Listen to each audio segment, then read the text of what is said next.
Hello and moin moin. Thought it's time for an update of my sidearm airsoft collection. And to add some spice to taste, a brief individual feedback on every revolver or pistol after shooting a couple of hundred BBs with each of them. I hope you enjoy. When I started my collection with the first airsoft, the Beretta M9A1 in a gas version, I was wondering how to store it at home to be legally compliant. The first solution was a simple aluminium case that held two layers of weapons. I assembled two combination locks to it because it was just more convenient. When I reached double digit in weapon numbers, it became obvious I needed more space. As I was always a bit annoyed actually that I couldn't see my little beauties, I had the idea to transform the bookshelves of my cupboard into a display cabinet. I'll put you the elements I used for locks, acrylic glass and the brackets in the description below. But let's get back to the weapons review now. I own 16 airsoft guns, while the last revolver I got is a very special one. I'd like to compare them with a blank gun, which is really made of a superior build quality. I will basically do a quick shake test and wreck the slide. Here we go.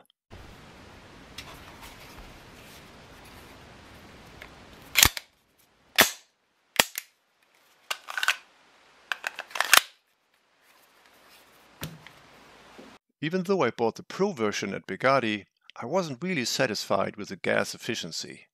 The cooldown barely allowed you to shoot one full mag. It's quite heavy and I love the design, but the chattering is a bit too much for my taste.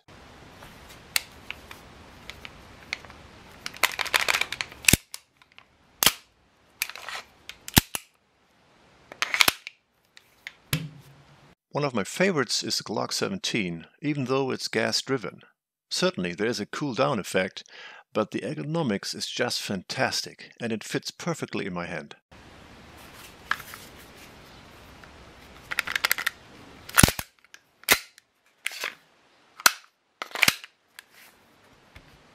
Even though the VP9 from Heckler & Koch has some interesting features, like the red indicator on the back of the slide where you can see that the round is chambered, I must admit the shooting performance was a bit disappointing, at least with this version I have.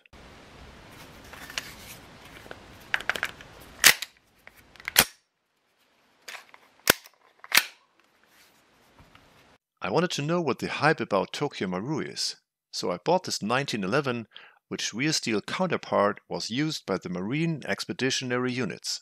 It shoots with a decent accuracy, but even with a polymer slide, cooldown quickly kicks in.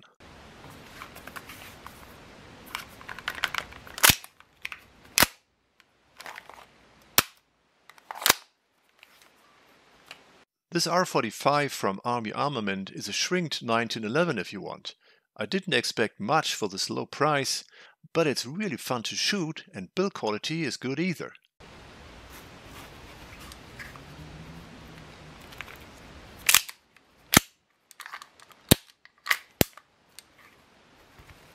The CZ Shadow 2 is my #1 pistol.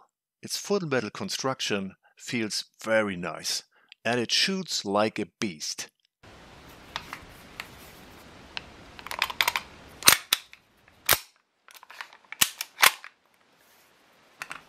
Dan Wesson 715, a beautiful piece of equipment and the rubber grip really makes it feel nicely in your hand. However, after a year or so in use, I had to send it back for repair. Some spring was broken that kept the hammer in place. In addition, as you can see here, the barrel is wiggling a little bit from left to right, something I don't like.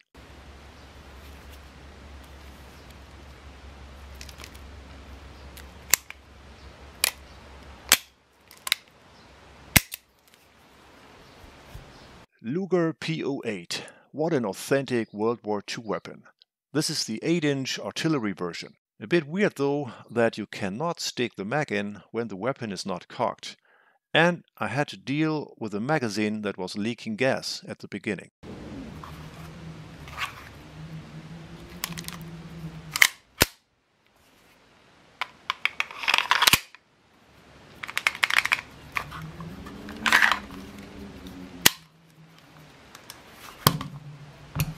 Another unique World War II replica the Ruger M712, so-called broom handle. Unfortunately, because of the high power output, you cannot shoot this thing on full auto here in Germany.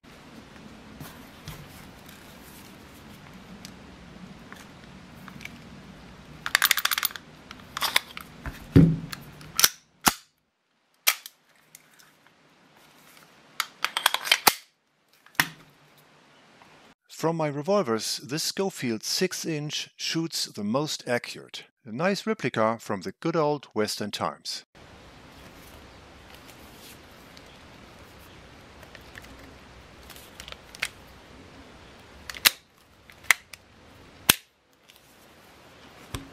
Six-hour M17. This is the new sidearm of the US Army. It's a tough battle with the Glock on the second place of my favorite pistols.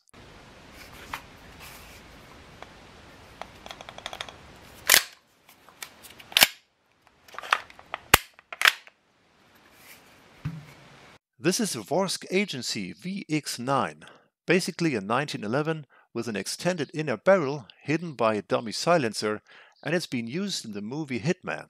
The grip is partially made of real wood.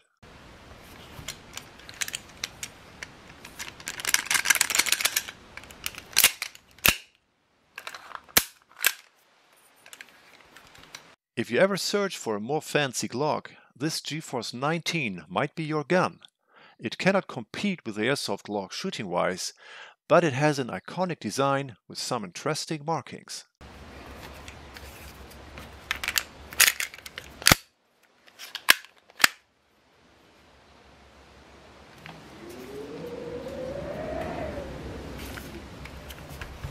The MKV PMM, better known as the Makarov.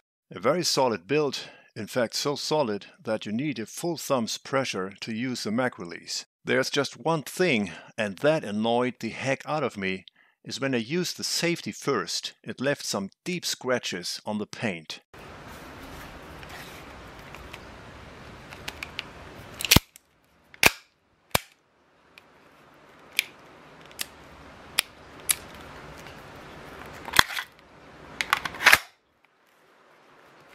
I think this CT25, originally made from Colt, is still the smallest airsoft gas blowback gun in the world. Money-wise, it's fortunate though that I only got my hands around this WE version, because the Colt emblem alone is worth an extra 50 euros.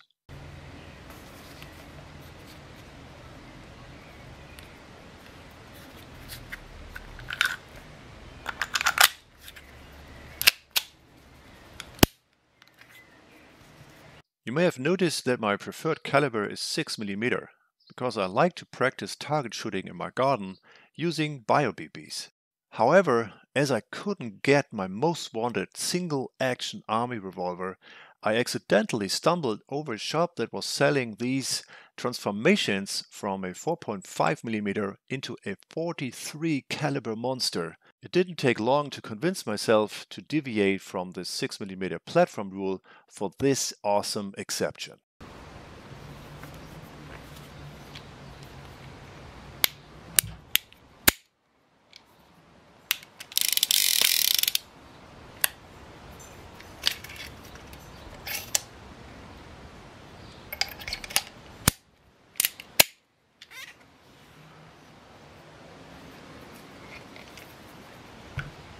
So, that's the end of my new video, and as always, I would appreciate a thumbs up.